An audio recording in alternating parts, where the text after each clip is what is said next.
There's no feeling more intense than starting over. If you deleted your homework the day before it was due, as I have, or if you left your wallet at home and you have to go back after spending an hour in the commute. If you won some money at the casino and then put all your winnings on red but it came up black. If you got your best shirt dry cleaned before a wedding and then immediately dropped food on it. If you won an argument with a friend and then later discovered that they just returned to their original view.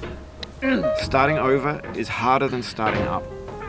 If you're not ready for that, like if you've already had a bad day, then what you're about to go through might be too much. Feel free to go away and come back. I'll be here. Alright, thanks for coming with me on this trip. I'll understand if you have to take a break at any point. Just find a safe place to stop and quit the game. And don't worry, I'll save your progress, always, even your mistakes. This game is a homage to a free game that came out in 2002, titled Sexy Hiking. The author of that game was Jazuo, a mysterious Czech designer who was known at the time as the father of B games. And B games are rough assemblages of found objects. Designers slap them together very quickly and freely, and they're often too rough and unfriendly to gain much of a following. They're built more for the joy of building them than as polished products. In a certain way, Sexy Hiking is the perfect embodiment of a B game. It's built almost entirely out of found and recycled parts, and it's one of the most unusual and unfriendly games of its time. In it, your task is simply to drag yourself up a mountain with a hammer.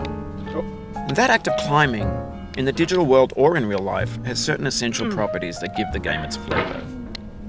No amount of forward progress is guaranteed. Some cliffs are too sheer or too slippery. And the player is constantly, unremittingly in danger of falling and losing everything. Anyway, when you start Sexy Hiking, you're standing next to this dead tree that blocks the way to the entire rest of the game. It might take you an hour to get over that tree, and a lot of people never got past it. You prod and you poke at it, exploring the limits of your reach and your strength, trying to find a way up and over. And there's a sense of truth in that lack of compromise. Most obstacles in video game worlds are fake. You can be completely confident in your ability to get through them once you have the correct method or the correct equipment or just by spending enough time. In that sense, every pixelated obstacle in Sexy Hiking is real. The obstacles in Sexy Hiking are unyielding, and that makes the game uniquely frustrating. But I'm not sure Jazuo intended to make a frustrating game.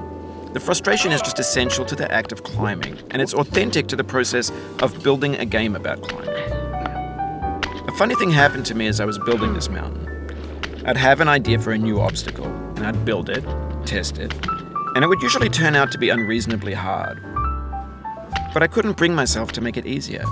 It already felt like my inability to get past the new obstacle was my fault as a player rather than as a builder.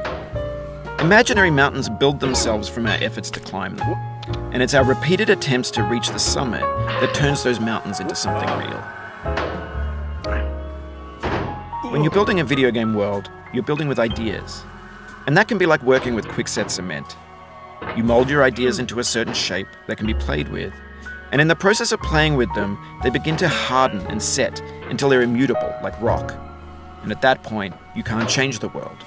Not without breaking it into pieces and starting fresh with new ideas.